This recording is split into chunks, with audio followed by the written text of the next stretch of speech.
Attempts to return Egypt to normalcy after 2 weeks of deadly anti-government protests have suffered a number of setbacks.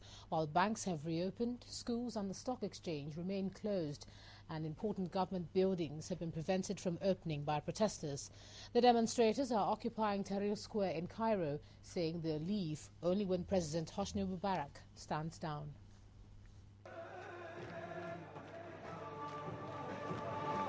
Anti-government protesters are vowing to camp out in this square in central Cairo until their demands for the Egyptian president's immediate departure are met. The country's forces who fired shots into the air hoping to disperse the crowd in Tahrir Square overnight abandoned the attempt when the protesters stood firm.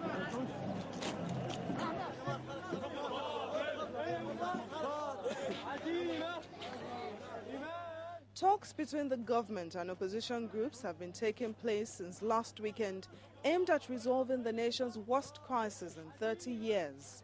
But the opposition groups say their core demand for the immediate resignation of President Hosni Mubarak hasn't been met. The banned Muslim Brotherhood was also among the groups involved in the talks, and this signals how much has changed in the 2 weeks since the popular uprising began.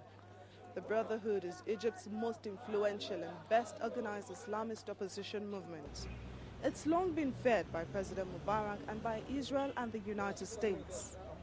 In the meantime, hundreds of Alexandrians waited outside banks today before they opened for business for a second day after 12 days of unrest pitting anti-government demonstrators against the regime of President Hosni Mubarak.